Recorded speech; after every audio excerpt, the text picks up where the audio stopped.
궁극적으로 우리가 영광 중에서 받게 될 것에 대한 하나의 작은 조각에 불과합니다. 이것은 18절부터 23절까지 계속 진술해왔던 주요한 문제입니다. 14, 25절에서 바울은 그 모든 것을 요약하고 등등시키고 있습니다. 오늘 우리는 소망을 가진 인내에 관하여 공부하겠습니다. 네. 18절로 25절까지 문단은 18절이 키센텐스고 그리고 18절부터 23절까지 논증이고 24, 5절은 논증에 대한 적용입니다. 그래서 바울은 23절까지 해서 고난과 영광의 관계에 대한 논증을 마쳤습니다. 그리고 이제 우리가 이 땅에서 어떻게 살아야 될 것인지에 관해서 이 논증을 적용하고 있습니다.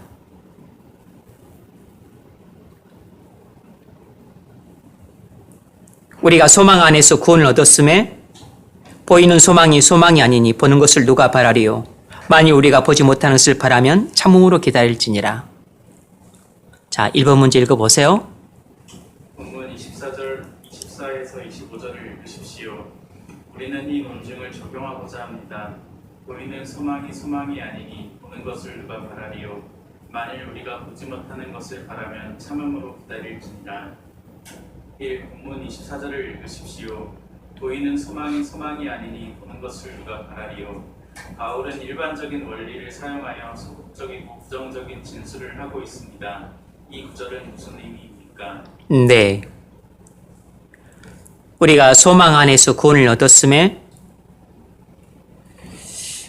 보이는 소망이 소망이 아니니 보이는 것을 누가 바라리요. 보이는 소망이 소망이 아니니 보는 것을 누가 바라리요. 이 구절은 무슨 뜻인가?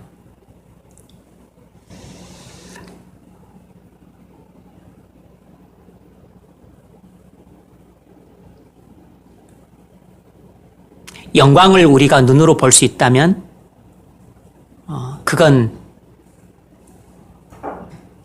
소망이 아니라는 것입니다. 장차올 영광을 지금 우리가 눈으로 볼 수 있다면 그건 진정한 소망이 아니라는 것이에요. 장차올 영광을 지금 우리가 눈으로 볼 수 있다면 그건 진정한 소망이 아니라는 것입니다.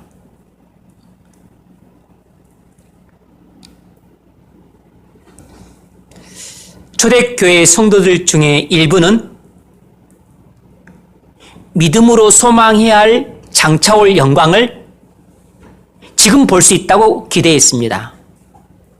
장차올 영광이 뭐죠? 우리 몸의 부활을 말하는 거죠.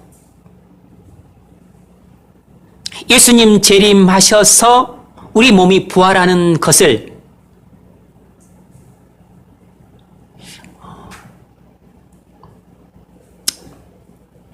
그 일이 오늘이나 내일이나 다음 주나 곧 금방 있을 것이라고 지나치게 확신한 나머지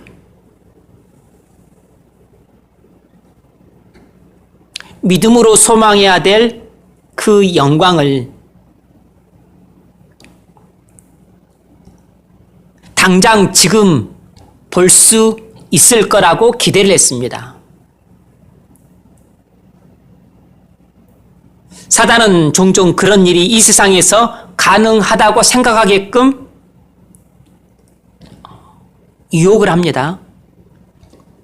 그래서 이단이나 사이비 집단들이 그런 걸 이용해서 신비주의에 빠뜨리는 것이에요.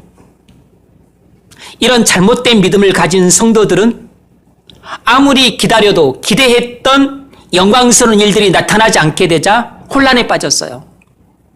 이것이 당시 로마 교회뿐만 아니라 많은 초대 교회에서 일어났던 일들이에요. 초대교회 여러 성도들이 이 신앙의 균형을 잃고 예수님이 재림하실 것을 믿었습니다.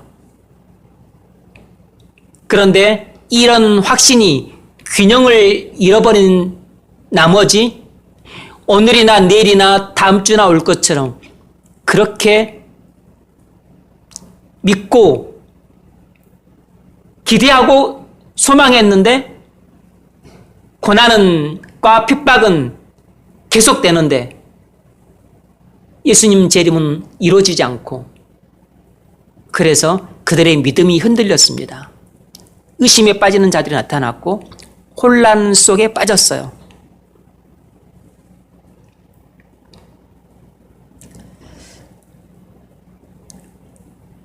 마지막 날에 약속된 영광을 지금 볼 수 있다면 그건 진정한 소망이 아닌 것입니다.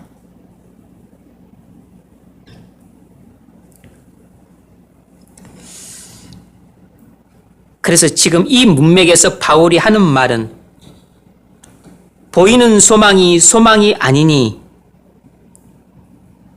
이 말의 뜻은 그것이에요. 지금 너희들이 당장 눈에 보이는 영광을 원하는데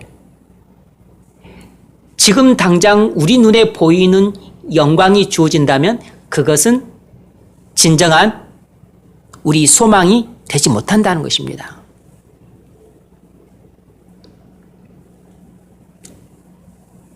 고린도후서 5장 7절 읽어보세요.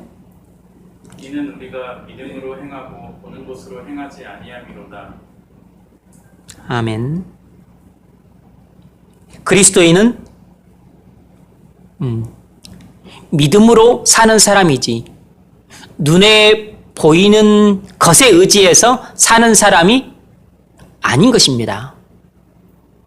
그래서 오직 의인은 믿음으로 말미암아 살리라. 이것이 그리스도인의 특징을 가장 잘 보여주는 말씀이에요. 우리는 아직 우리 몸의 구속을 보지 못합니다. 우리 몸의 구속은 아직 멀리 떨어져 있어요. 우린 우리 몸의 부활을 다만 믿음으로만 보는 겁니다.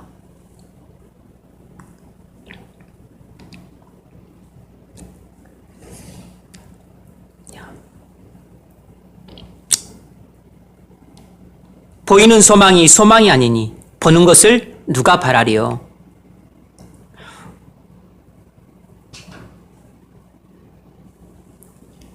눈에 보이는 그 영광이 있다면 그것은 이미 우리가 그것을 소망할 필요가 없는 거죠. 두 번째 문제 읽어보세요. 본문 25절을 읽으십시오. 만일 우리가 보지 못하는 것을 바라면 참음으로 기다릴지라. 사도 바울은 여기서 적극적이고 긍정적인 진술을 하고 있습니다. 이 말씀은 무슨 의미입니까? 네. 만일 우리가 소망 안에서 구원을 얻었음에 보이는 소망이 소망이 아니니 보는 것을 누가 바라리요. 보이는 소망이 소망이 아니니 우리 눈에 보이는 것들은 절대로 우리가 우리의 소망이 되지 못한다는 것입니다.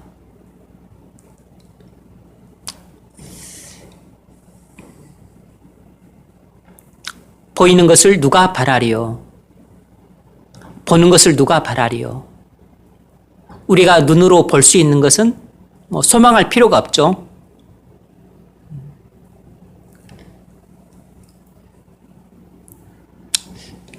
장차 올 이제 영광도 그렇지만 여기서 우리가 한 가지 또 적용할 수도 있죠. 이 세상에 눈에 보이는 이 세상에 있는 것들은 전부 눈에 보이는 것들입니다. 그러니까 그것들은 우리가 바랄 것이 전혀 아니라는 거죠. 우리의 소망이 전혀 될 수 없다는 것입니다. 왜냐하면 지금 우리 눈에 보이는 것들은 전부 사라질 것이기 때문에.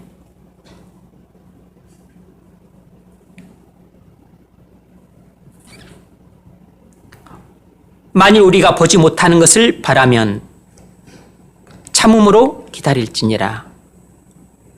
바울은 여기서 적극적이고 긍정적인 지수를 하고 있는데 이 말이 무슨 뜻인가? 이 말은 이런 뜻입니다. 만일 우리가 약속된 몸의 구속을 소망한다면, 만일 우리가 약속된 몸의 구속을 소망한다면 인내로서 기다려야 한다는 것입니다. 만일 우리가 약속된 영광을 바란다면 똑같은 말이에요. 인내로서 기다려야 한다는 것입니다.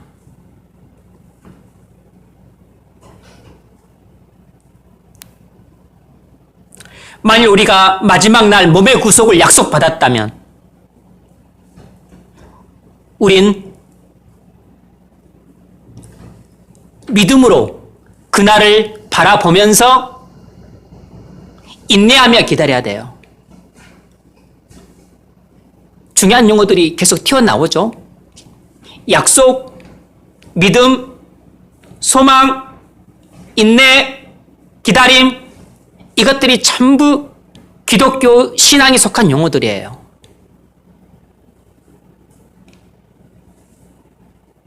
예컨대 우리가 유언으로 어떤 기업을 물려받게 되었다면 그 소유권이 인정될 때까지 기다려야 됩니다. 어떤 기업을 내가 물려받기로 유언장에 약속되어 있을지라도 당장 이 기업을 내가 소유할 수는 없어요. 왜냐하면 그 유언장이 아직 효력 발휘를 안 했기 때문에 유언장이 효력을 발휘해야 그 즉시 내가 그 기업을 물려받을 수 있는 것입니다.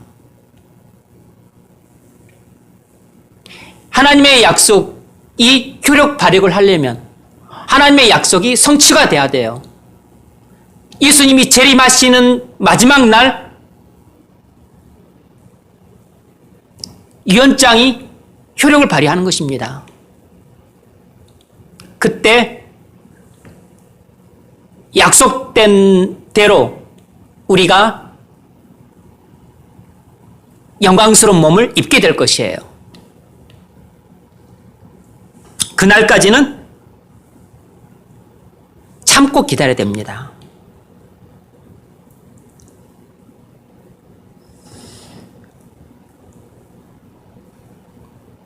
세 번째 문제 읽어보세요.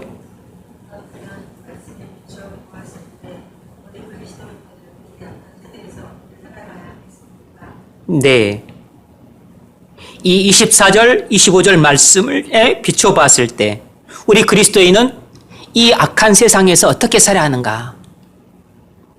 우리가 소망 안에서 구원을 얻었음에 보이는 소망이 아니니 보는 것을 누가 바라리요?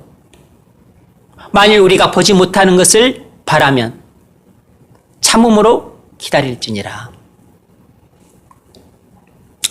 이 말씀에 비춰봤을 때 우리 그리스도인은 이 악한 세상에서 어떻게 살아야 되는가?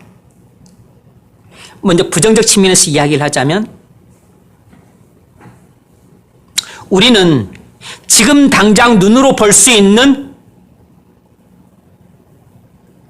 영광을 바라서는 안 된다는 것입니다.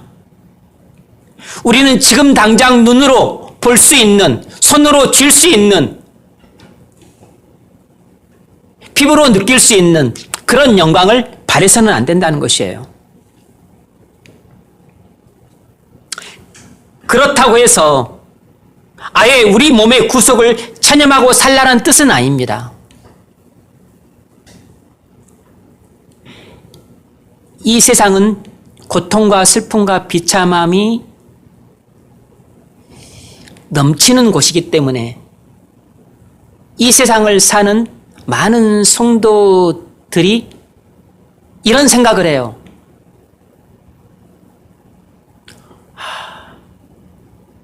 그냥 죽고 싶다. 몸도 병들고 먹고 사는 것도 힘들고 그리고 자식들은 속속이고 그냥 이 세상에 아무 소망이 없다. 그냥 빨리 이 세상을 떠나면 좋겠다. 이런 의미로 말을 하는 사람들이 꽤 있어요. 꼭 노인들만 그러는 게 아니고 중년도 그렇고 아무튼 나이 고하를 막론하고 이런 생각을 하는 사람들이 있습니다. 그런데 이제 이런 말을 하면서 내심 자기는 상당히 기독교적인 생각을 하고서 그렇게 이런 생각이 기독적인 생각이라고 본인은 여기고 있는 것이에요. 이것이 상당히 경건한 그리스도인들이 하는 좀 고상하고 거룩한 생각이라고 생각을 하는 것입니다. 그런데 큰 오해예요. 자기 환경이나 이 세상의 상태 때문에 죽는 게 낫겠다고 생각을 한 것입니다. 그러나 보이는 소망이 아니니 이 구절은 이런 의미는 아닙니다.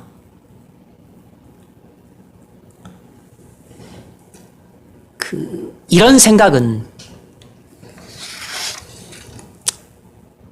그리스도인에게 있어서 아주 소극적이고 부정적인 삶의 자세예요.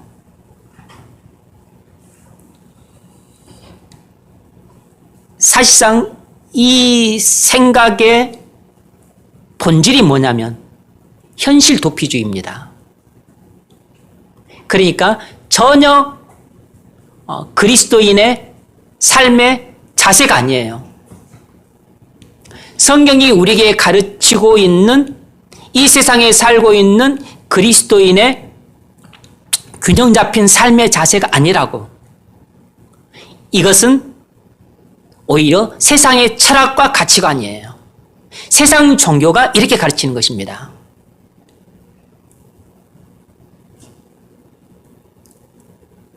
금욕주의를 주장하는 스토아 철학이나 아니면 불교나 힌두교나 특히 불교가 또 그런 부분이 쑥 두드러지죠.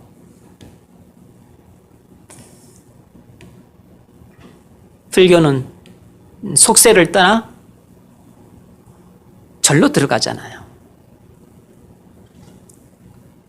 그래서 이 세상을 떠나고 싶은 욕망은 현실 도피주의입니다. 이런 세상 종교나 세상 철학이나 가치관은 많은 경우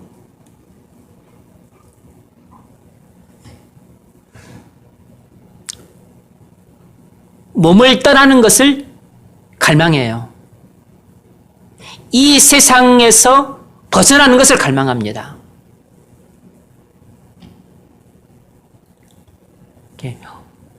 몸을 떠나고 이 세상을 떠나는 것을 갈망하는 것이 언뜻 보면 기독교 정신 같아 보이는데 실상 그렇지 않아요. 이들이 이렇게 생각을 하는 것은 몸이 악하다고 믿기 때문입니다.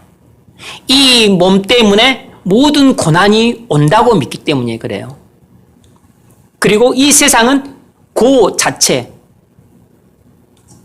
고난 자체라고 보기 때문에 고난을 주는 이 몸과 그리고 고난이 가득한 이 세상을 떠나야만 비로소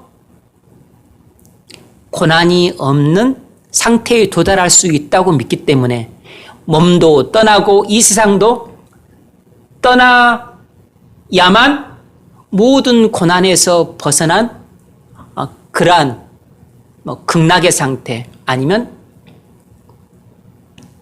스토아 철학이면 쾌락의 상태 아타락시아라 그러죠. 아타락시아라는 상태 그런 상태에 도달할 수 있다고 보는 것입니다.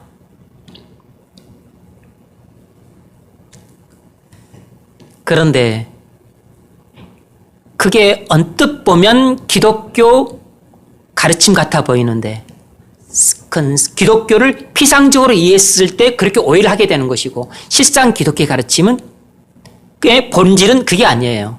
왜냐하면 바울은 고린도 후서 5장 4절에서 벗고자 함이 아니요 덧입고자 함이라 이렇게 말을 했어요. 이것이 기독교의 본질이 그 속에 담겨 있는 것입니다. 바울은 벗고자 함이 아니라 그랬어요. 몸의 육신의 장막을 내가 원하는 것은 육신의 장막을 벗는 것이 아니다 그랬어요. 그러니까 현실 도피주의는 그리스도인의 삶의 자세가 아닌 것입니다. 현실 도피주의는 철저하게 아주 삶에 대해서 소극적이고 그리고 수동적이고 부정적인 자세예요. 이것이 그리스도인의 삶의 자세일 수가 없는 것입니다. 그런데 많은 그리스도인들이 이것이 성경이 가르치는 그리스도인의 그 삶의 자세라고 오해를 하고 있어요. 오해입니다. 피상적인 이해로 말미암은 오해인 것이에요. 그렇다면 이 구절에 비추어 봤을 때 그리스도인은 이 세상에서 어떻게 살아야 되는가? 그리스도인의 자세는 긍정적 측면에서 이야기를 하자면 본질적으로 적극적이고 능동적입니다. 그리스도인의 삶의 자세는 이 세상에서 적극적이고 능동적인 삶의 스탠스를 취하도록 명령하고 있어요. 고린도후서 5장 2절로 4절 읽어보세요. 참으로 우리가 여기 있어 탄식하며 하늘로부터 오는 우리 처소로 덧입기를 온전히 사모하노라. 이렇게 입음은 우리가 무슨 자들로 발견되지 않으려 하니라. 참으로 이 장막에 있는 우리가 지친 것 같이 탄식하는 것은 벗고자 함이 아니요 오히려 덧입고자 함이니 죽은 것이 생명의 상품과 되게 하려 함이라. 아멘. 여기서 사도 바울이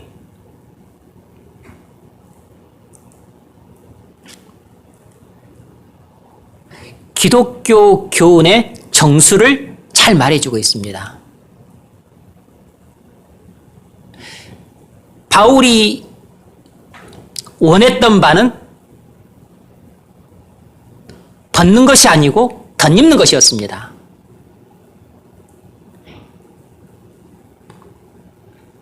그러니까 기독교 신앙은 소극적인 삶의 자세를 취하지 않고 적극적인 자세를 취해요. 다시 말하면 그리스도인이 정말로 갈망하는 것은 죽는 것이 아니고 부활하는 것입니다.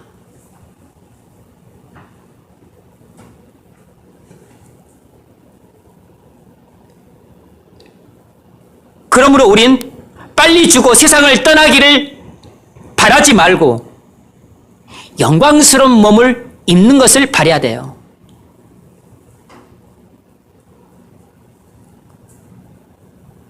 우리는 이 세상에서 너무 여러 가지 골치 아픈 문제들로 힘들어하고 그리고 지치고 그리고 이 땅에 소망 없다고 생각하니까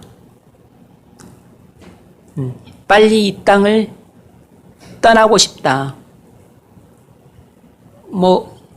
이런 생각이 들 때가 있는데 이것을 나름 고상하고 거룩한 생각이라고 생각을 해요. 그런데 그건 사실상 오히려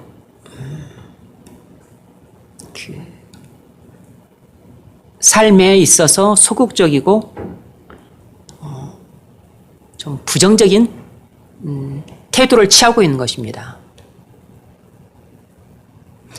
하나님은 우리에게 이 세상을 살 때 이런 자세로 살라고 말씀하지 않았어요.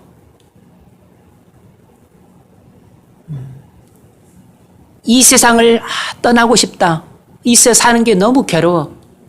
너무 힘들고 지치고 피곤하고 낙심이 되고 불행하니까 빨리 나는 그냥 이 세상을 떠나고 싶다. 이것이 그리스도인이 이 세상을 에서 사는 자세가 아니라고. 그리스도인의 삶은 자세는 이 세상을 떠나 주와 함께 거하기를 소망하는 것입니다. 이 세상을 떠나는데 방점이 있는 게 아니고 주님과 함께 거하는 것을 소망하는데 방점이 있는 것이에요. 소망이 이 세상을 떠나는데 있는 게 아니고 주님과 함께 거하는 데 있는 것입니다.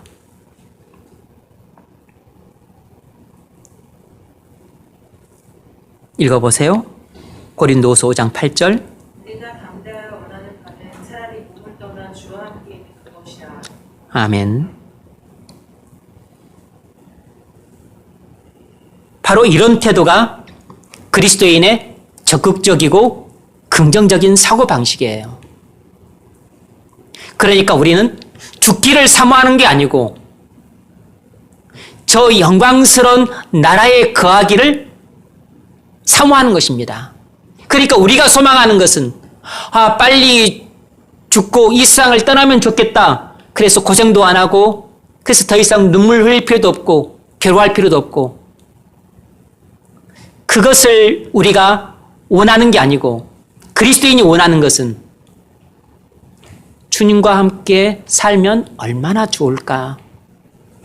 지금도 내가 주님과 함께 동행하며 사는 것이 이렇게 기쁘고 만족스럽고 행복하건대 주님과 얼굴을 대면해서 주님과 함께 영원히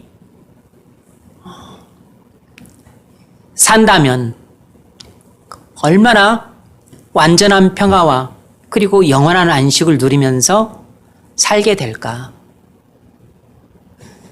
그것을 바라는 것입니다. 이것이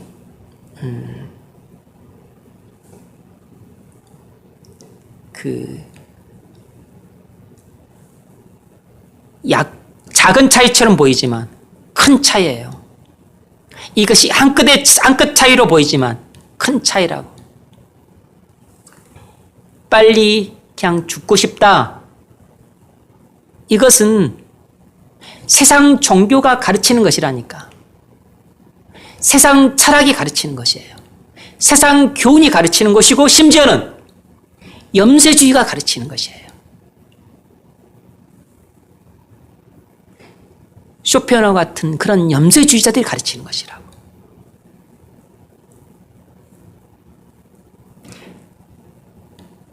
기독교가 세상 종교가 가르치고 세상 철학이 가르치고 세상 가치관이 가르치고 그리고 그런 염세주의 철학이 가르치는 것을 성경이 가르치고 있겠어요?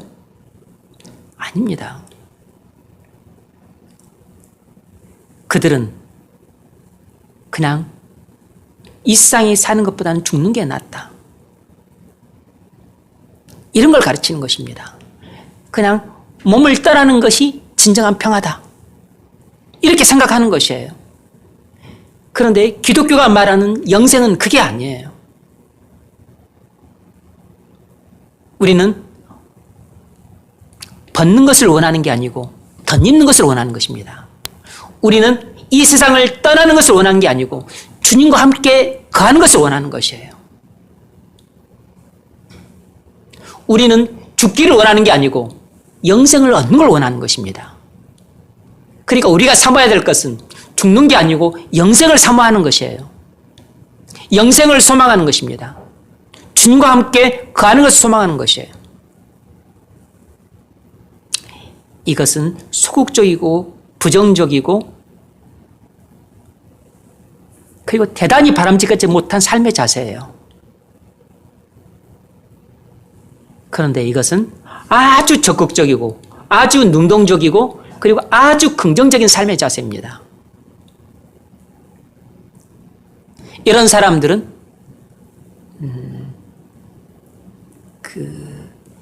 찬양 가운데 살아요. 왜냐하면 이 세상에 소망이 없으니까. 특별히 죽어도 무슨 소망이 없어요. 이 세상을 떠나고 싶어하는 것이 죽으면 무슨 소망이 있어서가 아니라고. 단지 이 세상에 소망이 없기 때문에 빨리 고통에서 벗어나고 싶어서 그냥 죽고자 하는 것입니다.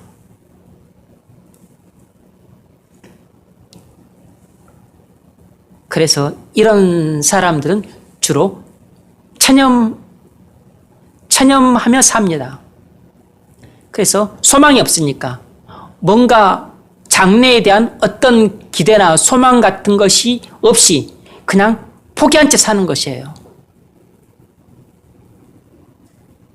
그래서 좀 의욕 없이 그리고 어떤 낙심이나 또 좌절이나 그런 상태에 살아가는 것입니다. 그런데 이 기독교의 이런 삶의 자세는 몸을 벗고 부활의 영광을 입기를 소망하고 하는 그리스도인의 삶의 자세는 이거하고 완전히 달라요. 체념이나 낙심, 의욕상실, 무기력, 침울함, 이것은 다 이쪽에 있는 것입니다. 이거하고는 달라요. 이 세상을 떠나 주와 함께 거하기를 소망하는 사람은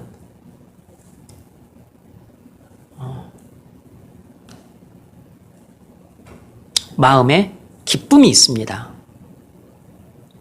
그리고 마음에 하나님이 주신 평강이 있다고.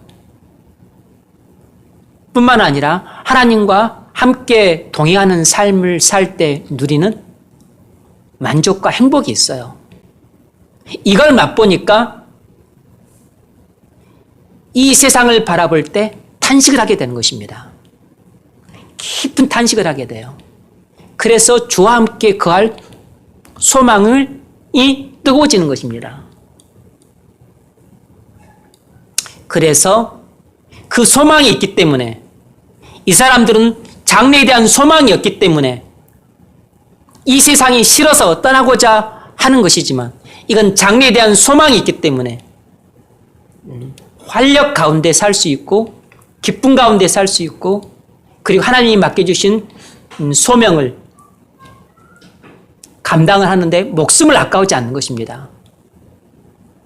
왜냐하면 이 땅에 소망이 있는 게 아니고 저 세상에 소망이 있기 때문에 그래서 목숨 바쳐 하나님 맡겨주신 사명을 감당할 수 있는 것이에요.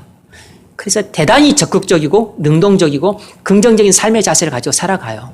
이것이 그리스도인의 삶의 자세라고.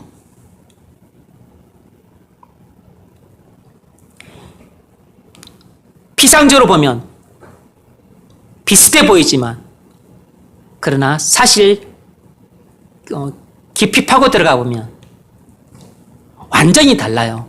여기는 현실 도피주의입니다. 근데 기독교는 현실 도피주의가 아니에요. 그래서 속세를 떠나 산속으로 들어간 것이 불교죠.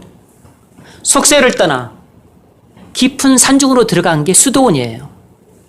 이것이 기독교의 오류라고. 이 사람들은 이 현실 도피주의를 택한 것입니다.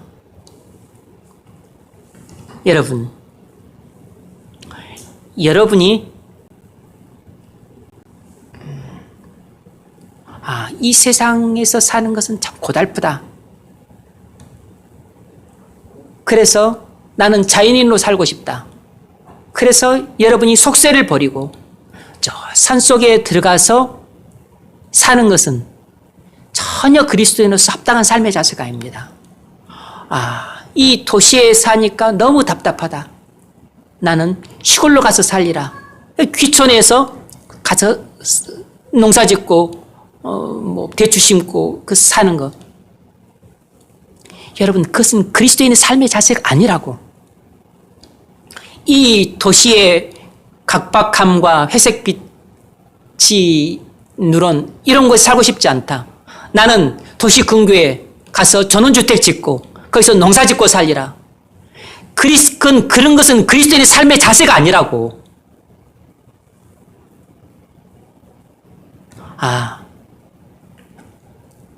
이렇게 교통체증이 심하고 그리고 공기는 오염되고 사람은 만에서 치이고 그냥 나는 솔바람도 불고 바닷바람도 부는 나는 저 바닷가에 가서 집 짓고 나는 살겠다. 여러분, 그리스도인은 그런 식으로 사는 사람들이 아니라니까. 그런 게 전부 현실 도피주의라고.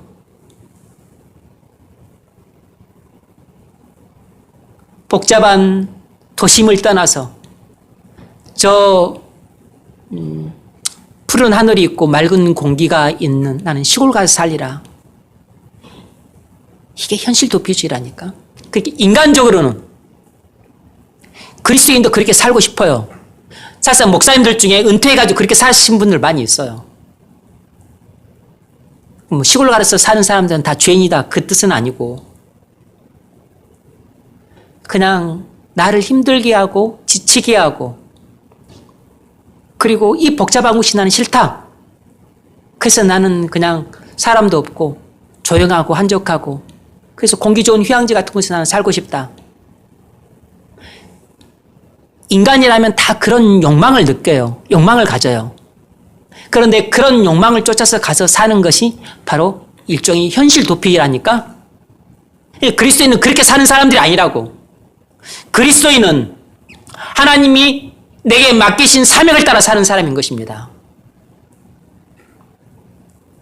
사명이 시골에 가서 무슨 일을 하라 그런 사명이 있다면 시골로 가야죠. 시베리아로 가라 그러면 시베리아로 가야죠. 그런데 그런 게 아니고 그냥 인간적인 욕망을 따라 그렇게 산다면 그럼 그것도 현실 도피인 겁니다.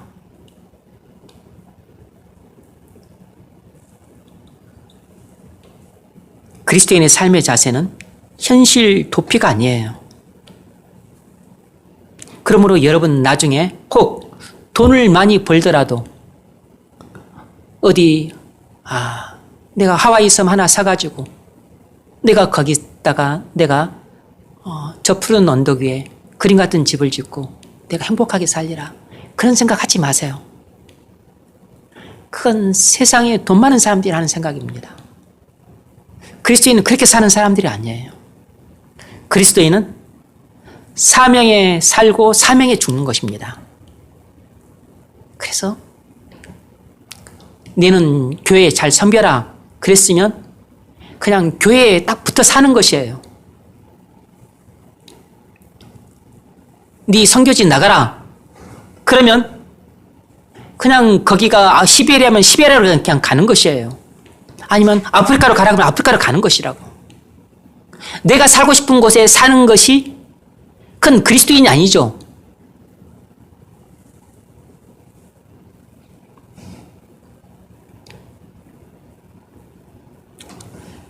빌립보서 3장 10절 읽어보세요. 내가 그리스도와 그 부활의 권능과 그 고난에 참여함을 알고자 하여 그의 죽으심을 구하다 어떻게 해서든지 죽은 자 가운데서 부활에 이르게 하는 내가 이미 얻었다 한도 아니요 온전히 이루었다 한도 아니라 오직 내가 그리스도 예수께 잡힌 바는 그것을 잡으려고 달려간다. 형제들아 나는 아직 내가 잡은 줄로 여기지 아니하고 오직 한 일 즉 뒤에 있는 것은 잊어버리고 앞에 있는 것을 잡으려고 편대를 향하여 그리스도 예수 안에서 하나님이 위에서 부르신 부름의 상을 위하여 달려갔다. 아멘. 이것이 바울의 소원이었습니다. 나는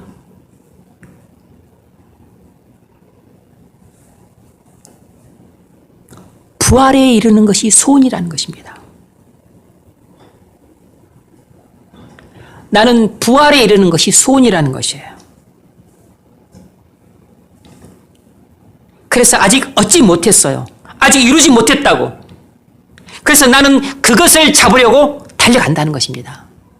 바울의 소원은 하나밖에 없었어요. 부활이었습니다.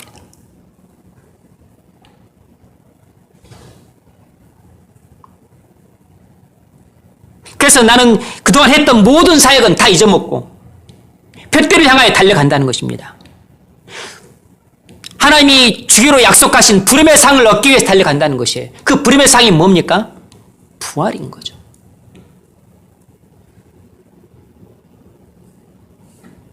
그리고 나중에 사도로서 수고한 것에 대한 상급이죠.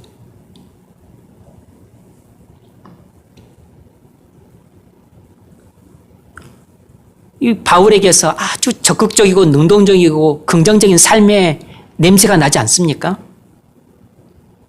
바울은 지금 감옥에 갇혀 있어요. 로마 감옥에 갇혀서 이 빌립보 서신을 쓰고 있습니다. 그는 세상에서 너무 극심한 고난을 받았어요. 돌로 쳐서 죽임을 당할 뻔한 것이 여러 번이고, 그리고 40이 하나 감암매를 또 3번을 맞고 태장을 맞고 강도 위험을 당하고 바다 위험을 당하고 그리고 굶어 죽을 뻔하고 고생도 이렇게 많이 한 사람이 없어요. 바울은 이 세상에서 너무 고난을 극심하게 당했기 때문에 나는 빨리 죽고 싶다. 이 세상을 떠나고 싶다. 그런 의도로 말하지 않았습니다. 내가 원하는 것은 하나밖에 없다. 부활. 나는 부활을 얻기 위해서 나는 달려간다. 여러분, 이것이 그리스도인의 올바른 삶의 자세입니다. 그리스도인의 소망은 딱 하나밖에 없어요. 부활입니다. 이 욕된 몸을 벗고 영광스러운 몸을 입게 되는 것이 하나님이 우리에게 주마 약속하신 영생이에요. 그래서 주님이 자신을 생명의 떡이요 그리고 생명수라고 소개해서 내 살을 먹고 내 피를 마시는 자는 영생을 가졌다 말씀하셨을 때 그 영생이 바로 내가 마지막 날에 너희를 다시 살리리라 말씀하신 부활이라고. 그래서 바울의 소망도 부활. 따라서 모든 그리스도인의 소망은 부활에 있습니다. 따라서 우리의 소망도 부활에 있는 것입니다. 죽는 데 있는 게 아니에요. 이 세상을 떠나는 데 있는 게 아니라고. 이것은 불교가 그래. 이것은 염세주의 철학이 가르치는 것이라고. 이것은 세상에서 고난을 당해서 너무 사는 것이 힘들고 지치고 피곤하니까 죽는 게 낫다고 생각하는, 이 세상에도 소망이 없지만 저 세상에도 소망이 없는 그냥 불신자들이 가지는 극단적인 선택이에요. 죽는 것은. 그런데 그리스도인의 소망이 죽는 것에 있겠습니까?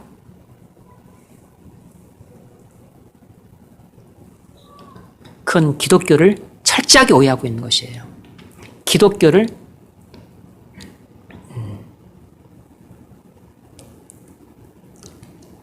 세상의 천한 철학보다도 더 낮추고 있는 겁니다. 너희 마음에 허리를 동이고 근신하여 예수께서 나타나실 때 너희에게 가져다 주실 은혜를 온전히 바랄지어다. 소망을, 부활을 소망하라는 것입니다. 근데 부활을 소망하며 살아가는 성도의 자세가 뭐죠?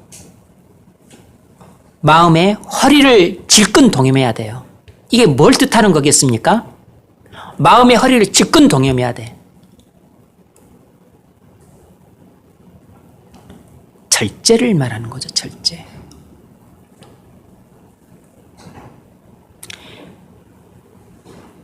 너의 감정과 너가 처한 환경이 너를 주관하지 못하도록 하라는 것입니다.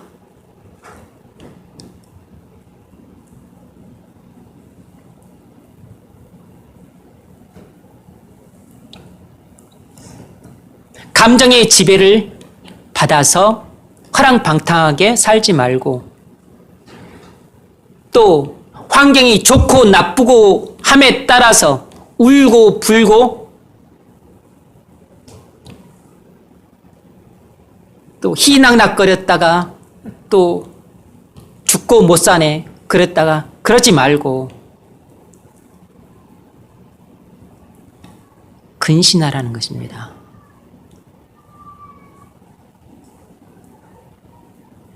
삼가 절제하면서 영광을 바라보고 살라는 것입니다. 적용 좀 읽어보세요. 여러분은 어떤 소망을 갖고 살고 있습니까? 이 세상에서 행복하게 사는 것을 바라십니까? 아니면 고통스러운 이 세상에서 사는 것이 너무 힘드니 빨리 죽어 이 세상을 떠나기를 바라십니까? 아니면 그날의 영광스러운 몸을 덧입는 것을 바라십니까? 이 세상에서 살 때 사람의 삶의 자세는 딱 이 세 가지밖에 없어요. 이 세상에 대한 기대와 소망을 갖고 있는 사람들은 행복을 추구하면서 이 세상에서 오래도록 살려고 그래요. 두 번째는 이 세상에도 소망이 없고 저 세상에도 소망이 없는 사람들은 어쨌든지 간에 빨리 고통스러운 세상을 떠나기를 원해요. 마지막 세 번째는 이 세상에 소망이 없지만 저 하늘의 모든 기대와 소망을 걸고 사는 사람들이 있죠. 이 사람들이 바로 그리스도인이라고. 그래서 이 세상을 떠나 저 하늘에서 주님과 함께 거하기를 간절히 소망하며 사는 사람들이 바로 그리스도인 겁니다. 이것이 바로 우리가 이 땅에서 살아갈 때 취해야 될 올바른 삶의 자세입니다. 빨리 죽기를 바라는 게 아니고 부활하기를 간절히 바라는 것이에요.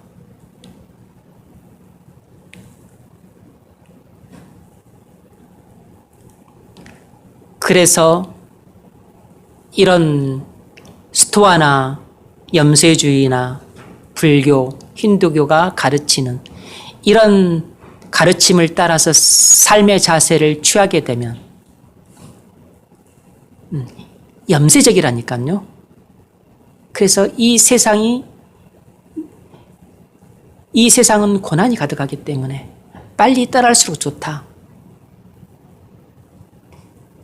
그래서 대단히 소극적이고 부정적이고 그리고 체념적이에요.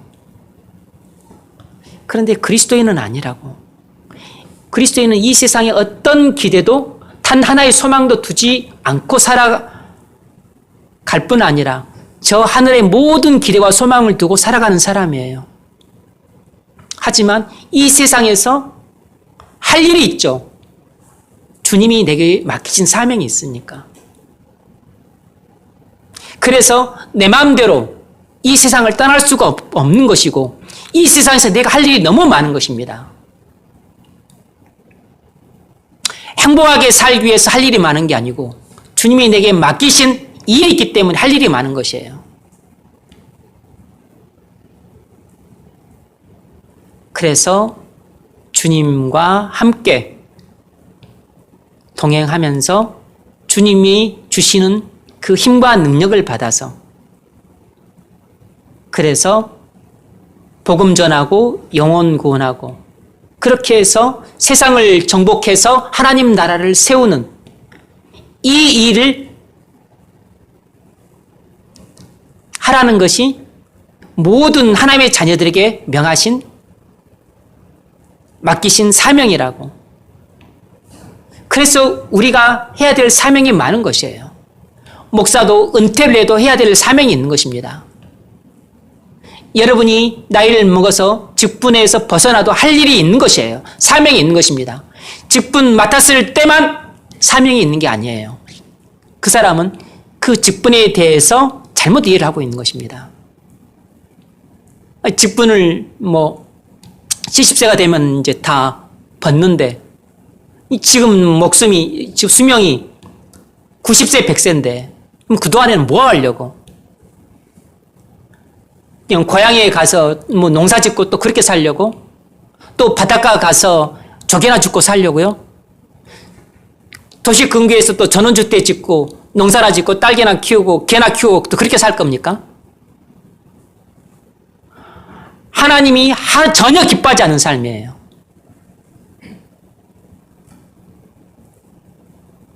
우리는 죽을 때까지 주님이 내게 맡기신 사명이 있는 것입니다. 사명에 따라서 나는 살기도 하고 죽기도 하는 것이에요. 사명을 다 완수하기 전에는 죽지도 말아야 돼요. 근데 그 사명을 당연히 교회를 중심으로 해서 감당을 하는 거죠. 그래서 여러분은 살 때도 교회의 곁에 살아야 되고 죽는 순간에도 교회 곁에 있어야 되는 것입니다. 여러분을 선교지로 내보내지 않는 이상.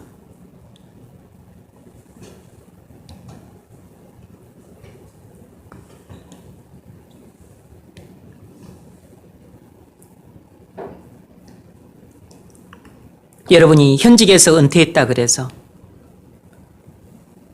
어디 공기 좋은 곳에 가서 땅 넓게 사가지고 그런 곳에서 그냥 집 크게 짓고 하고 싶은 것 하면서 그렇게 살아야겠다. 여러분, 그것은 절대로 그리스도인의 삶의 자세가 아니고 세상 그 가르침을, 세상 유행을 따라 살아가는 아주 세속적인 삶의 자세예요. 절대 그렇게 살면 안 됩니다. 이 땅에서 고생하면 얼마나 고생한다고, 또 살면 얼마나 살면 얼마나 산다고. 맡기신 일 70까지 다 했다 그래서 다 한 게 아니에요. 여러분이 호흡이 끊기는 날까지 주님이 맡기신 사명을 충성스럽게 감당하다가 주님께 부름받아야 그게 복된 일 아닙니까?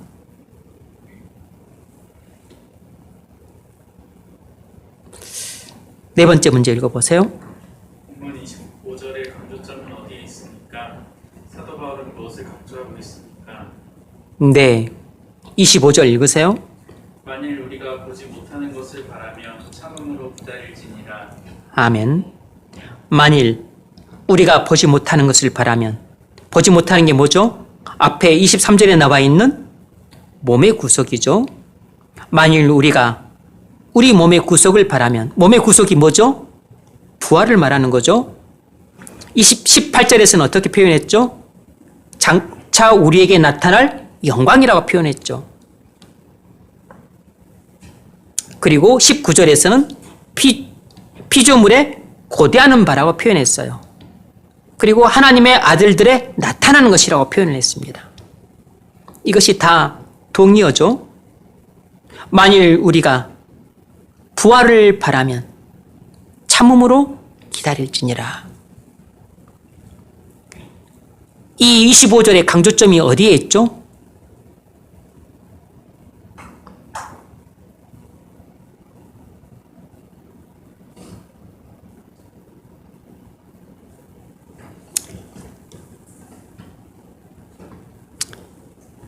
기다리라는 데 있어요. 기다리라는 데 있습니다. 무엇을? 영광을. 영광을 기다리라는 데 있어요. 강조점이 우리가 인내하는 데 있는 게 아니고 영광을 기다리라는 데 있습니다. 피조물이 고대하는 바는 하나님의 아들들이 나타나는 것이니 모든 피조물이 영광을 간절히 기다리고 있습니다. 그렇다면 하나님의 자녀인 우리는 영광이 나타나기를 이보다 훨씬 더 간절히 기다려야 돼요. 저급한 생물들과 그리고 심지어 하늘, 땅, 바다, 돌멩이 이런 것들조차도 영광의 날을 기다리고 있는데 하물며 하나님의 형상으로 지음받은 우리는 얼마나 더 간절히 이 영광을 기다려야 되겠어요.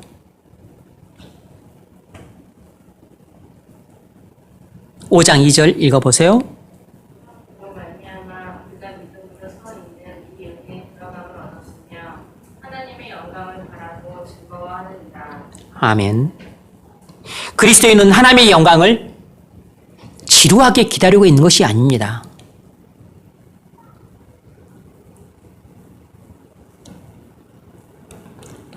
갈망하면서 즐거워하는 마음으로 기다려요. 여러분, 그게 다르죠. 즐거움으로 기다릴 수 있으려면 뭐가 있어야 돼요? 소망이 있어야 돼요. 간절히 소망하는 마음으로 기다리는 사람에게는 즐거움도 커요.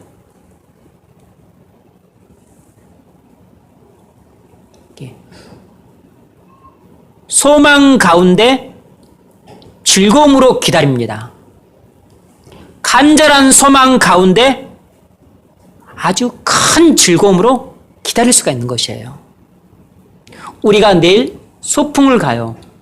그런데 내일 가는 소풍이 내게 있어 아주 큰 소망이 되면 나는 오늘 밤을 아주 즐거운 마음으로 기다립니다. 내일의 소풍이 내게 큰 소망이 되면 나는 오늘 밤 내일의 소풍을 아주 즐거운 마음으로 기다린다고. 그런데 내일의 소풍이 소망이 안 되면 나는 오늘 밤 이거 기다리지 않아요. 관심도 없다고.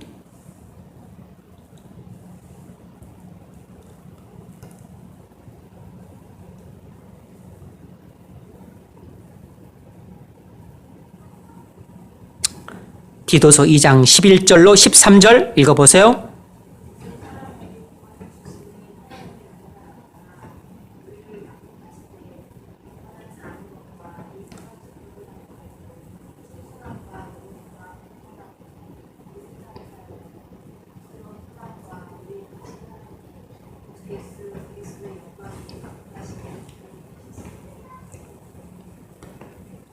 아멘. 중요한 용어는 버리고 살고 기다리다 라는 뜻입니다. 기다리다.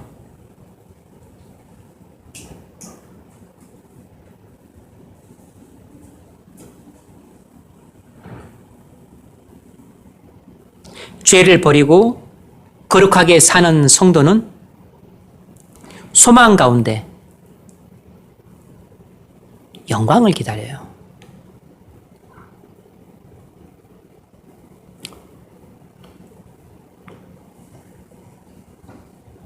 그래서 진실한 성도는 영광에 대한 소망 가운데 영광을 소망하면서 기다리고 살아갑니다. 그런 성도는 이 땅을 어떻게 사냐면 죄를 버리고 거룩하게 살아요. 베드로 사도도 이렇게 말했습니다. 하나님의 날이 임하기를 바라보고 간절히 사모하라. 부활의 날이죠. 자, 첫 번째 문제 읽어보세요. 네. 25절에서 참음이란 어떤 의미인가? 지치지 않고 참고 견디는 것을 말합니다. 지치지 않고 참고 견디는 것을 말해요. 여러분, 성경에서 참는 것이란 단어는, 성경에서 참는 것이란 아주 능동적인 덕행입니다. 우리는 일반적으로 참는 것을 수동적인 행위로 생각을 해요. 내가 이길 수 없으니까 화가 나지만 꾹 참아. 아니면 내가 성을 냈다가는 손해볼 수 있으니까 조금 꾹 참아.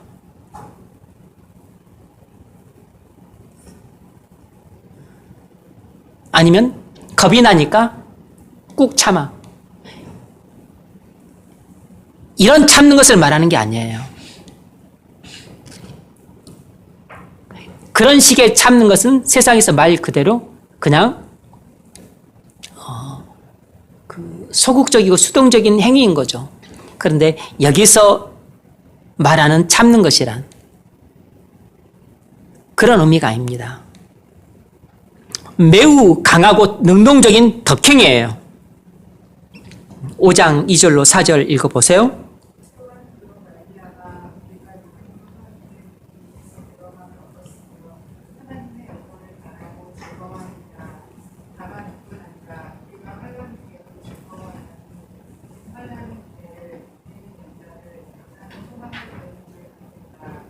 아멘.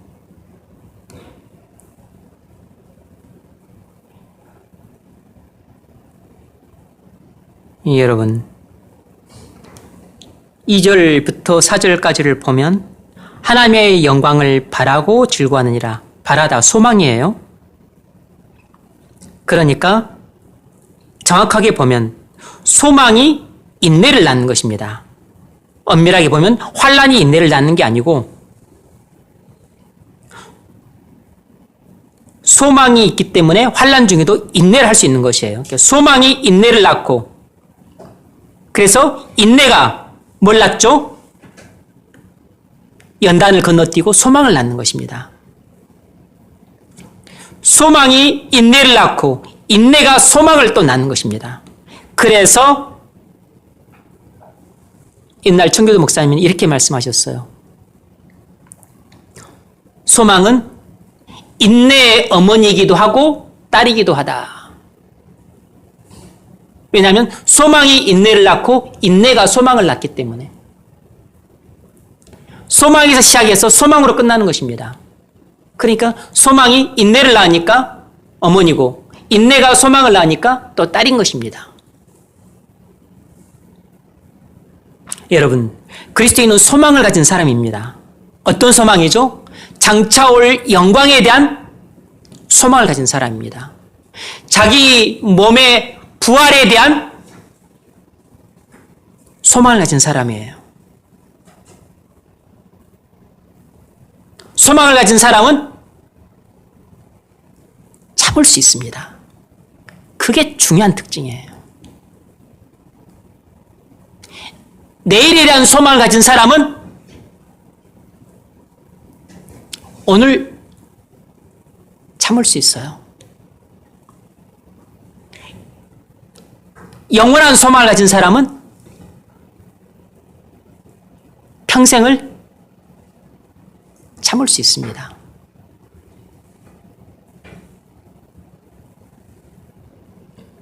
여러분, 우리 마음에 소망이 있어야 참습니다. 우리 마음 속에 소망이 없으면 참지 않아요. 왜냐하면 참을 이유가 없으니까.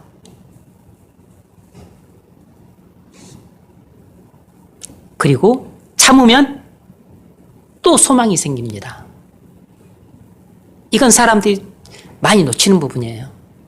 소망이 있어야만 참을 수 있는데 또 참고 나면 소망이 더 커지는 것이에요.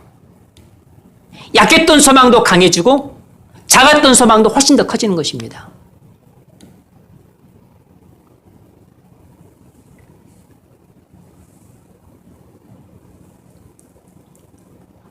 그리스도인이 아닌 사람은 장래에 대한 소망이 없습니다. 이 세상에 대한 소망밖에 없어요. 그래서 참고 고대할 것이 없습니다. 어떻게 현재의 고난과 수치와 억울함을 참을 수 있겠어요?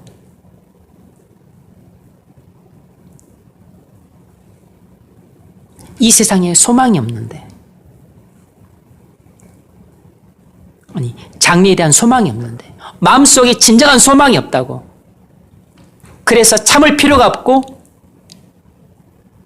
그리고 기다릴 필요가 없는 것이에요.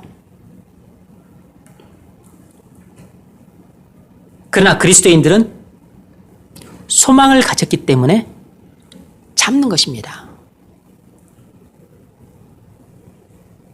여러분, 이 참는 것이 좀 더 발전하면 그게 바로 절제입니다. 우리 마음속에 소망이 있으면 절제할 수 있습니다. 우리에게 내일의 소망이 있으면 오늘 절제할 수 있어요.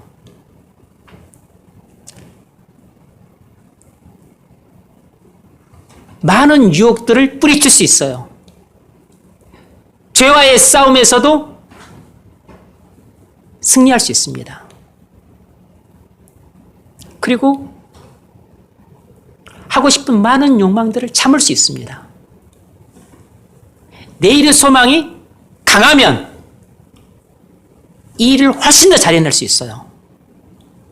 근데 내일의 소망이 없으면 오늘 먹고 마시자, 될 대로 되자, 될 대로 되라, 이런 식으로 오늘을 살게 돼요.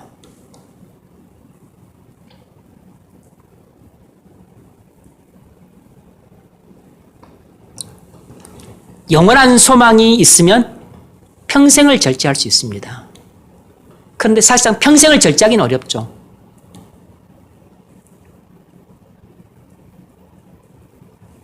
그래서 우리 그리스도인들에겐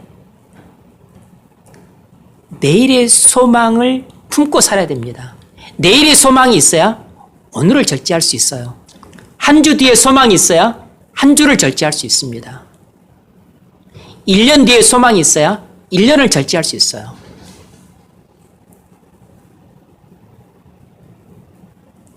그런데 내일의 소망을 잃어버리면 우리는 오늘 와르르 다 무너져 버립니다.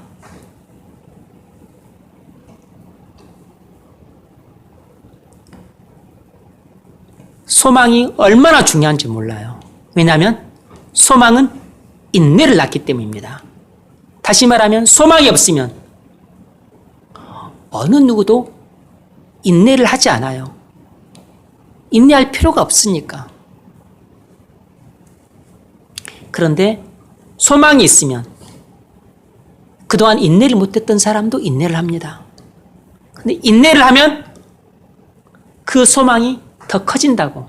그리고 더 간절히 소망을 하게 돼요.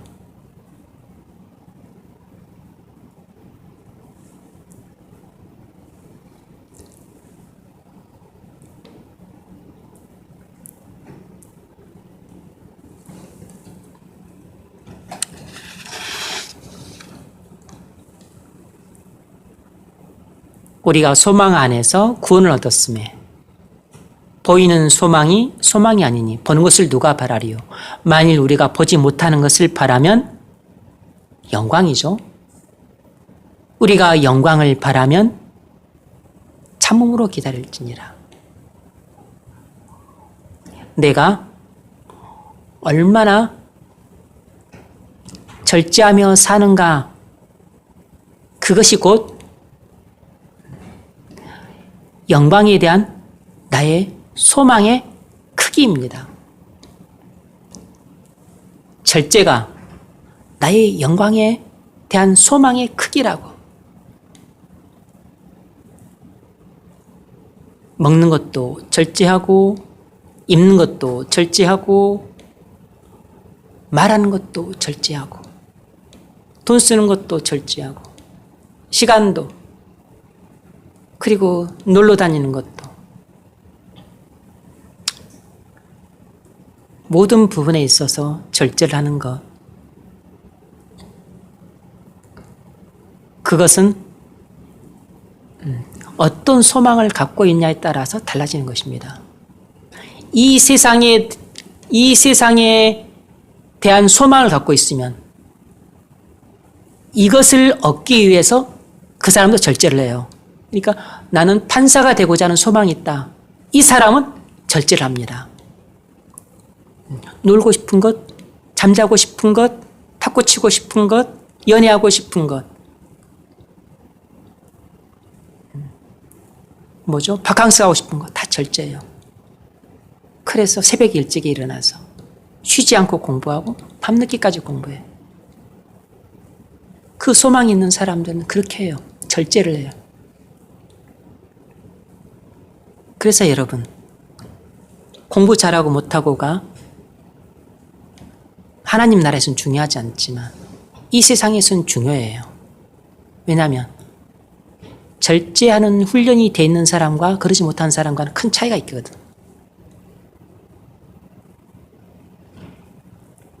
이 세상에 대한 소망이 있으면 그걸 얻기 위해서 절제를 한다고.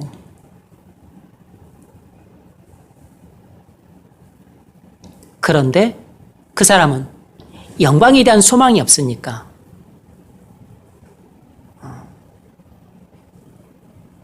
판사가 되었어도 또 검사가 되어서 변호사가 되어서 돈을 많이 벌고 지위가 높아졌을 때 다른 부분은 절제하지 않겠죠. 그런데 이 판사가 돼버렸어. 자기가 원하는 것을. 그러면 그 다음에 그 사람한테는 거의 소망이 없어진 것입니다. 그러면 이제 그 사람의 삶은 아주 위태로워질 수 있어요. 물론 또 난 대법원장이 돼야지 뭐 그런 소망을 품을 수는 있겠죠. 근데 그것도 이루어질 수 있습니다. 그러면 한번 이 세상에서 목표가 달성이 딱 돼버리면 그 다음부터는 많은 경우 방향을 잃어버립니다.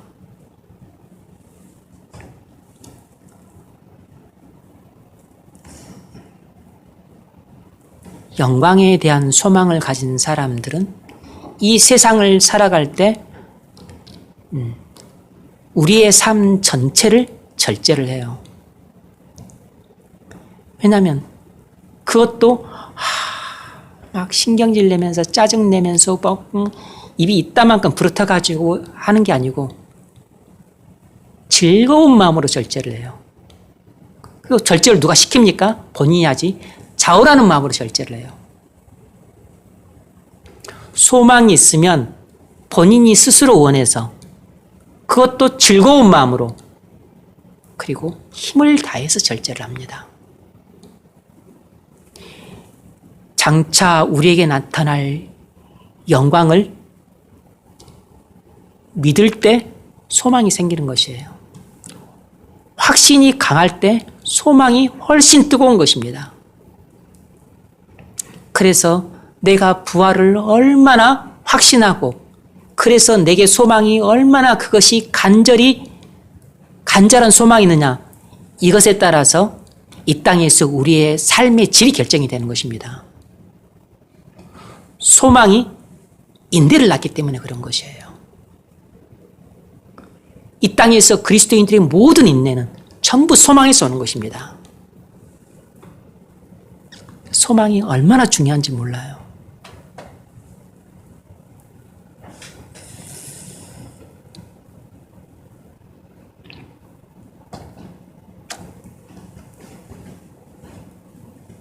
여러분 어떻습니까?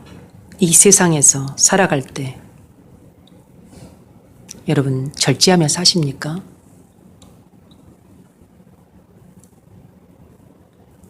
참고 내일을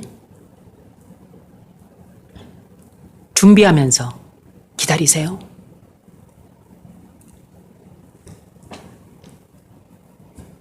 그리스도인이 아닌 불신자들은 그런 삶을 못 삽니다.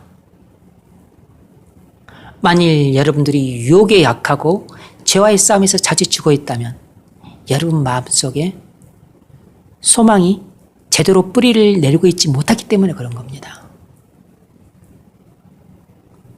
소망이 있으면 우연히도 절제를 할 수 있어요.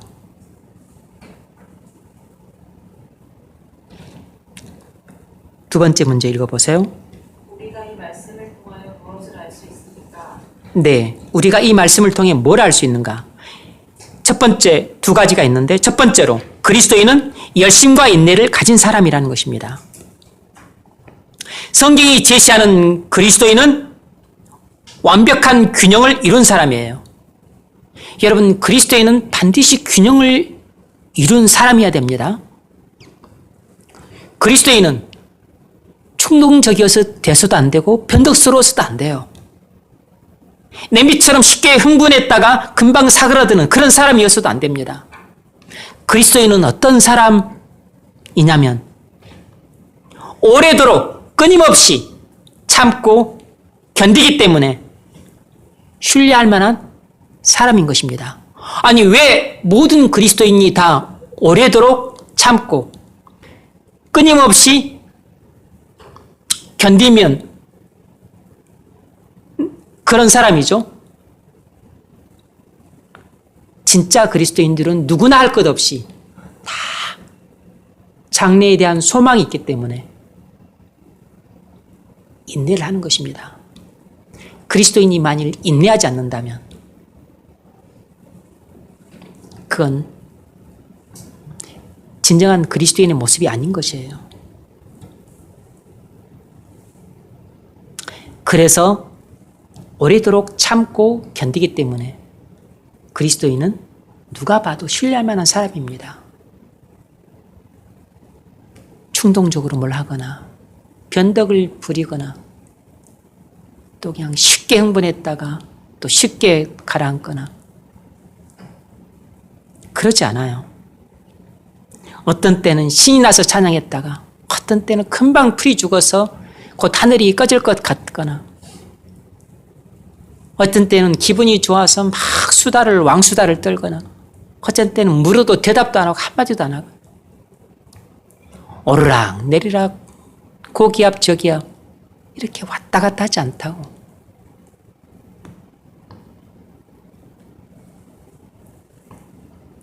데살로니가후서 3장 10절 읽으세요.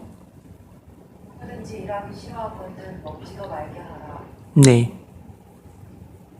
초대교회에 균형을 잃어버린 사람들이 있었습니다. 주님 재림에 대한 확신이 너무 과도해서 균형을 잃어버렸어요. 그래서 하루 종일 하늘을 바라보면서 지내고 일을 안 하는 것입니다. 생활비를 벌지 않는 것이에요. 주님 재림에 대한 확신은 좋은데 그것이 곧 오늘 내일 올 것이라고 생각하고서 일도 안 하고 맨날 하늘만 쳐다보고 있는 것은 치우친 믿음이죠. 극단적인 믿음이라고. 재림에 대한 확신이 잘못된 게 아니고 주님 재림을 그처럼 확신해야죠. 하지만 지금 우리가 땅에 발을 딛고 살아가는 동안은 우리에게 주어진 본분을 해야죠. 남자는 밖에 나가서 들에 나가서 일을 하고 여자는 가사활동을 하고 애기들을 키우고 학생들은 학교 가서 공부를 하고 그리고 군인은 나라를 지키고 공무원은 행정일을 하고 해야죠. 그러다가 주님이 오시면 오시는 거죠. 목 빼고 하늘만 쳐다본다고 해서 주님을 영접할 수 있는 게 아니잖아요. 그냥 밥 먹다가도 주님 오시면 영접하면 되는 거죠. 그래서 그리스도인의 삶의 자세는 어떠해야 되냐면 그리스도인의 균형 잡힌 삶의 자세는 이런 것입니다. 그리스도인의 마음은 하늘에 있고 그 발은 땅에 든든히 딛고 서 있어야 돼요. 이것이 그리스도인의 올바른 삶의 자세입니다. 우리 마음은 항상 하늘에 있어요.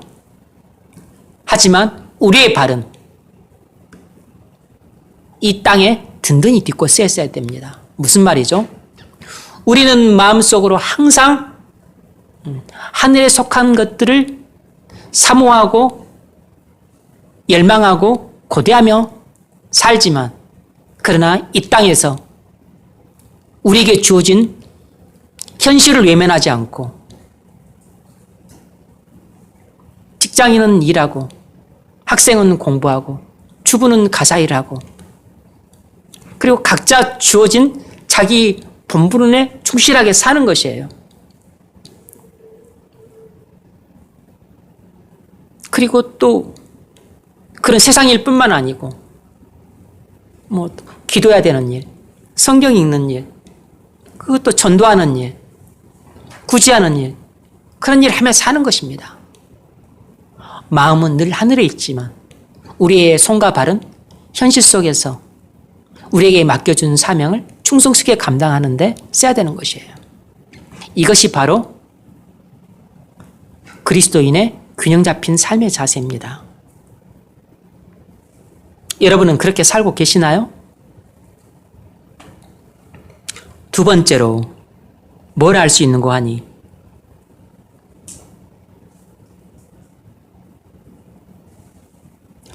우리 마음속 소망은 우리 삶을 변화시킨다는 것입니다.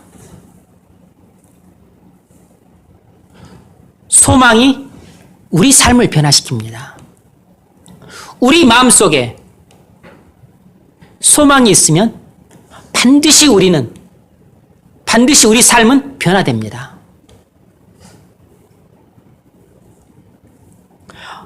마음속에 영광을 소망하고 있다면 우리는 반드시 절제하는 삶을 삽니다.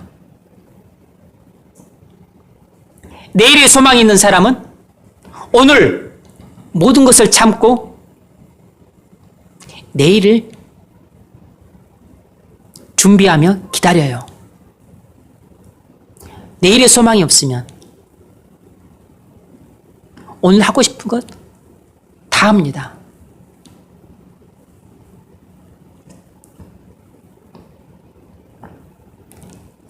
적용 질문 읽어보세요. 여러분의 머리만큼이나 여러분의 마음속에서도 장차 나타날 영광을 사모하고 즐거워하며 목을 빼고 간절히 기다리고 있으니까. 네.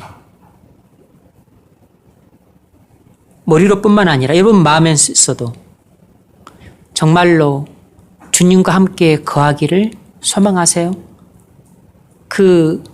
우리 몸의 구속을 소망하며 사십니까? 사단은 자주 우리가 그 영광을 소망하며 사는 것에 있어서 지치게 만듭니다. 지치고 피곤하게 만들어. 그래서 지치고 피곤해지면 낙심하기가 쉬운 것입니다. 우리가 피곤치 아니하면 때가 이름에 우리가 피곤치 아니하면 생각이 안 나네. 갈라디아서 6장 그 뭐죠? 우리가 피곤하지 아니하면 때가 이름에 기억이 안 나. 갈라디아서 6장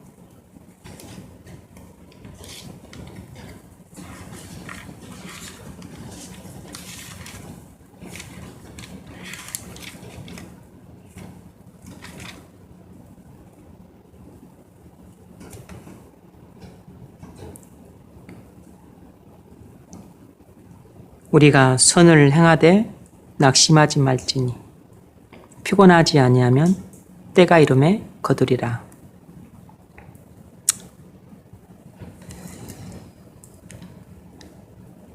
우리가 영광을 바라고 살다가도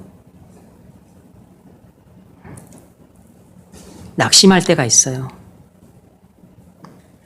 언제냐면 피곤함을 느끼면 낙심을 하게 됩니다. 지치면 낙심하게 돼요. 그래서 우리가 지치고 그리고 피곤함을 느끼기 쉬우니까 어떻게 해야 돼요? 서로 모임을 피하지 말고 서로 권면하고 격려하고 위로해줘서 서로에게 힘과 용기를 북돋아줘야 되는 겁니다. 그래서 성도의 모임이 필요한 것이에요. 그런데 우리가 코로나 때문에 대면 교제를 못하는 상황이 있기 때문에 비대면 교제를 할 수밖에 없어요. 그래서 어쩔 수 없는 상황이기 때문에 이것은 선택이 아니고 필수예요.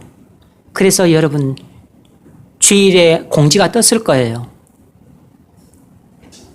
그러므로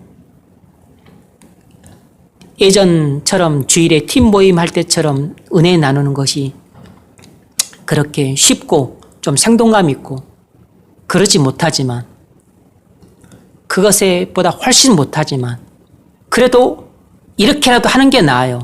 안 하는 것보다는 훨씬 낫습니다. 그래서 예배 때 들은 말씀 중심으로 은혜를 나누세요. 책을 읽거나 묵상을 하는 것 통해서도 은혜를 받았다면 또 그걸 가지고 은혜를 나누십시오. 그런데 예배 때 들은 말씀 중심으로 나누세요. 그게 제일 중요한 거니까.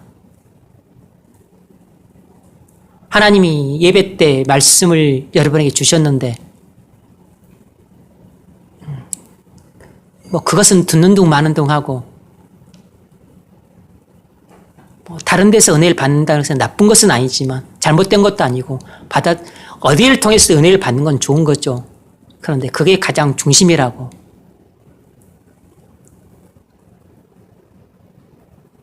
내가 여러분들의 영적인 상태를 체크하는 것도 그걸 통해서 체크를 하는 것이에요.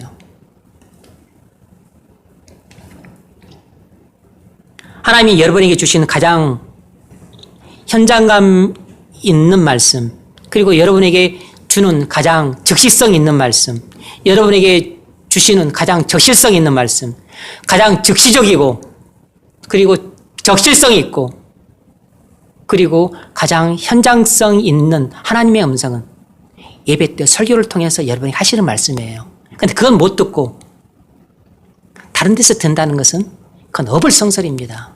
그건 말도 안 되는 이야기예요. 본문의 말씀을 잘 주의해서 그래서 그것을 알기 쉽게 여러분에게 설명하고 그리고 여러분 삶에 적용을 시켜주는데 입에 떠서 넣어주는 밥도 소화를 못 시키면서 본인들이 밥 지어 반찬 마련해 본인이 씹어 그렇게 해서 먹는 그 말씀을 본인들이 얼마나 이해를 하겠어요. 얼마나 그게 적용이 되겠냐고. 물론 책을 통해서도 하나님의 말씀을 주시죠. 묵상을 통해서도 주시고 기도를 통해서도 주시죠.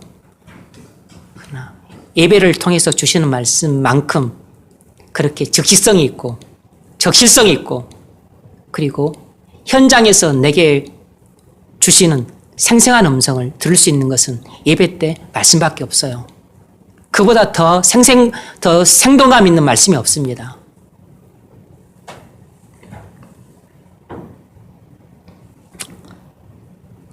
세 번째 문제 읽어보세요. 어떻게 우리가 장차의 영광을 힘을 다해 참음으로 기다릴 수가 있습니까? 첫 번째로 이 세상을 정확히 알아야 됩니다. 우리가 살고 있는 이 세상을 정확히 알아야 돼요.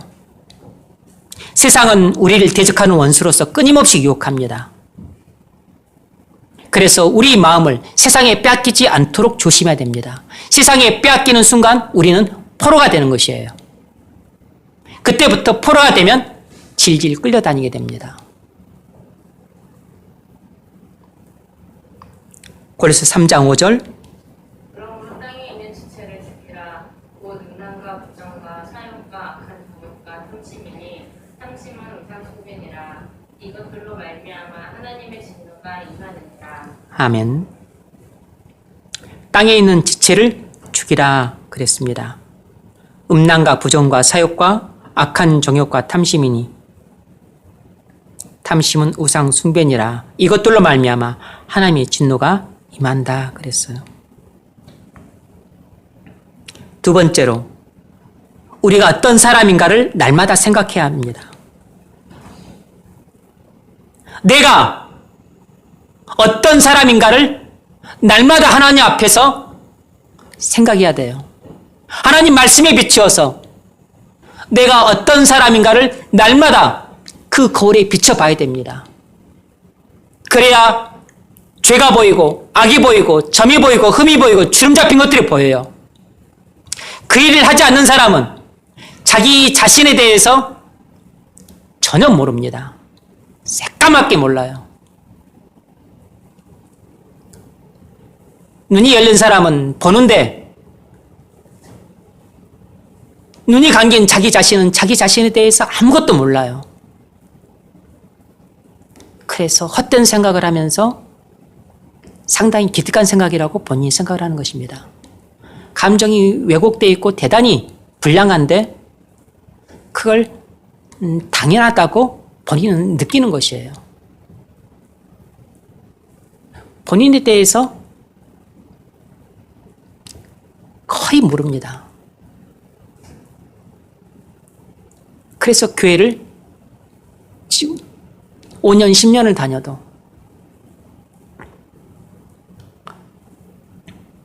외관만 조금 달라졌을 뿐 본질이 하나도 달라지지 않았어. 왜냐하면 본인에 대해서 하나도 모르니까. 본인에 대해서 하나도 몰라요.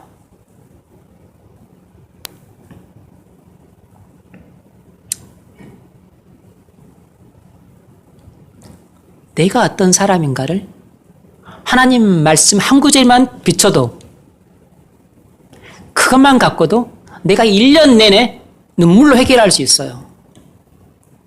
말씀 한 구절만 갖고도. 근데 하나님 말씀의 거울에 자기 자신을 비춰보는 일을 안 하니까 입에 겨가 묻어 있고 얼굴에 검정이 묻어 있고 손도 새까맣고 때국물이 쩔어 있는데 자기가 얼마나 넝마 같은 옷을 입고 그리고 거짓 몰골을 하고 있는지 모른다고.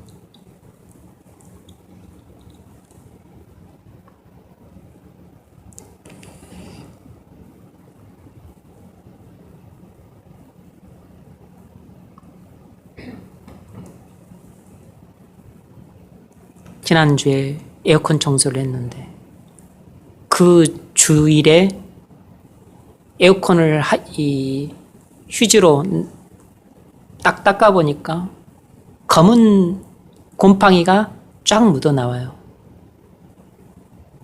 그걸 목도하는 순간부터 나는 에어컨을 못 틀었어요. 안 봤을 때는 틀었습니다. 냄새가 나서 곰팡이가 피어 있구나 알았지만 더우니까 틀었는데 그걸 보고 나서는 더워도 안 틀었습니다. 여러분 마음이 이 검은 곰팡이처럼 그렇게 새까맣게 덮여 있다는 것을 모르면 그냥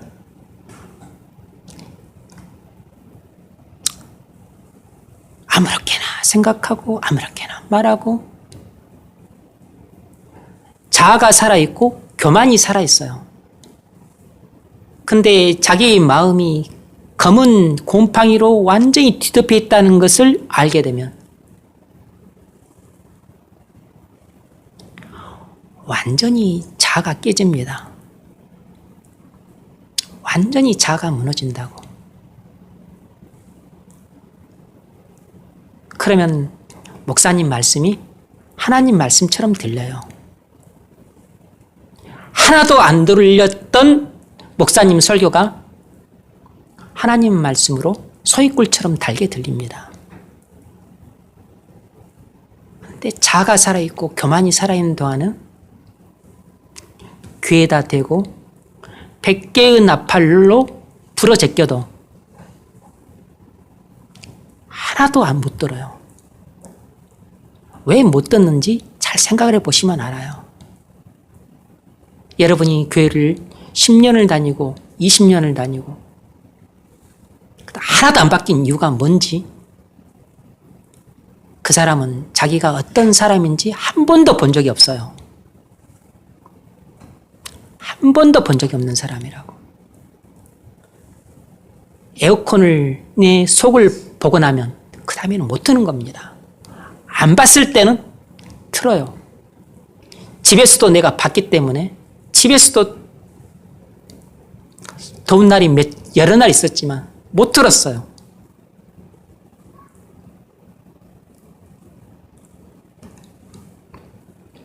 자기 자신을 보셔야 됩니다. 안 보면 입이 살아있어, 입이 살아있어. 안 보면 마음이 얼마나 완고한지 몰라요.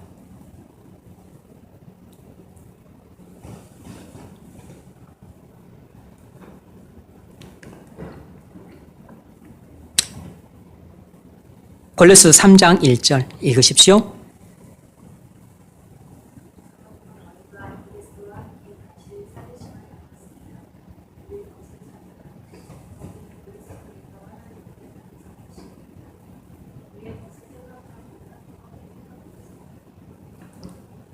아멘. 왜 초대교회 성도들이 세상을 뒤엎었습니까?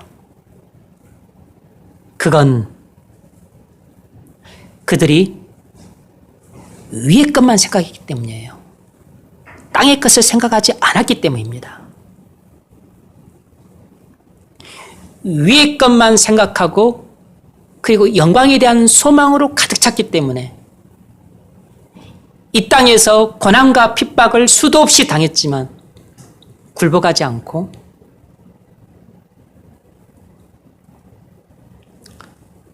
참고 그리고 기다리고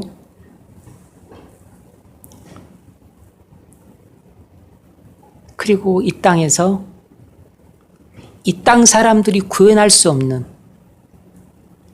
그런 하나님 나라를 구현을 했어요. 자기 모든 소유를 다 팔아서 사도들의 발 앞에 두고 각자 필요한 대로 갖다 쓰는 하나님 나라가 이루어져 버렸습니다. 세상에서는 꿈도 못 꾸는 나라예요. 그래서 초대교회 성도들은 위의 것만 생각했기 때문에 이 땅을 완전히 뒤엎었습니다. 그런데 정반대로 위의 것은 전혀 생각하지 않고 땅의 것만 생각하는 사람들이 교회를 다니면 그 사람들이 계속해서 교회를 다니면서도 하늘 위의 것은 생각은 안 하고 땅의 것만 생각하고 살면 이 사람들은 교회를 뒤엎어요. 교회를 뒤엎은다고. 그래서 온갖 교회의 갈등과 마찰을 일으키고 반목과 대립을 일으키고 그리고 다툼과 분열을 일으켜요. 이런 사람한테는 하나님께서 좋은 직장을 줘도 자기만을 위해 쓰고 재산을 줘도 자기만을 위해 쓰고 하나님이 복을 주셔도 자기 가정만을 위해 쓰고 승진의 기회를 주고 좋은 기회를 줘도 세상에서 안락한 삶을 즐기는 데만 쓸 뿐만 아니라 다른 지체들을 에게 배려하지 않고 교회의 덕을 세우지 않기 때문에 그래서 교회에서 자기가 하고 싶은 대로 하는 것입니다. 그래서 뒤엎으라는 세상은 뒤엎지 않고 교회를 뒤엎어요. 왜 교회에 그렇게 분란이 많이 일어나는지 아시겠어요? 이 분란은 목사도 주범일 때가 있고 장로님들도 주범일 때가 있고 누구든지 많은 사람들이 주범이 돼요. 여러분, 세상을 뒤엎어야지 교회를 뒤엎으면 안 됩니다.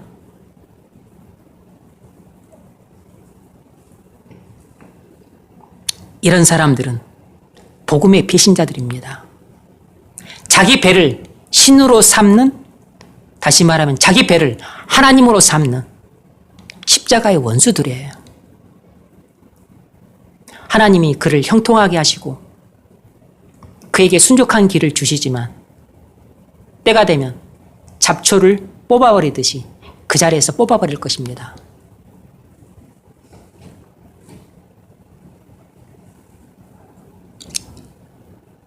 이와 하나는 이야기를 하죠. 어떤 목사님이 돌아가신 어머니 책에서 한 책갈피를 발견했는데 자기 어머니가 10세 정도 소녀였었을 때 그 책갈피에 써놨던 내용이에요. 오늘 아빠가 우리를 떠나셨다.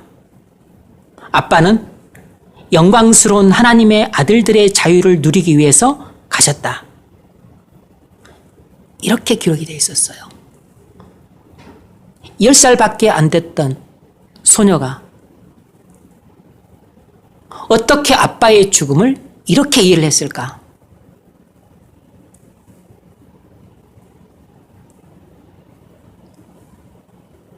자기 어머니 어렸을 때, 이 10살 어렸을 때인 이 자기 어머니가 10살이었을 때 이런 글귀를 쓸 정도로 그 어머니의 가정 분위기가 그렇게 경건했던 거죠. 어머니가 10살이었을 때 그 집안의 분위기가 바로 이랬던 겁니다. 이런 것이 바로 진짜 기독교라고.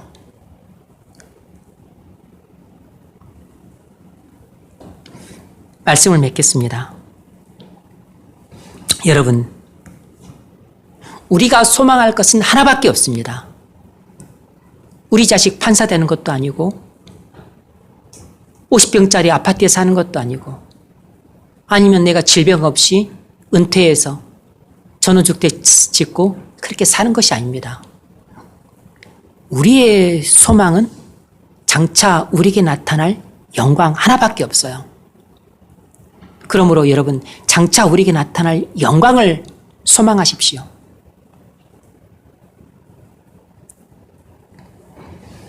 오직 그것만을 사모하고 고대하십시오. 그러면 우리는 절제할 수 있습니다. 평생을 절제할 수 있어요. 소망이 있는 사람은 절제합니다. 소망이 있는 사람은 죄와 싸워 이길 수 있어요. 진짜 소망이 있으면 진짜로 승리합니다. 인내한다고 하는 것은 승리하는 것이에요. 절제한다고 하는 것은 승리하는 것입니다. 영광에 대한 참된 소망이 여러분 마음에 깊이 뿌리를 내림으로 여러분 삶에도 절제라고 하는 그런 승리가 있기를 주의 이름으로 축원합니다. 같이 한번 기도하고 마치겠습니다. 한 20분 정도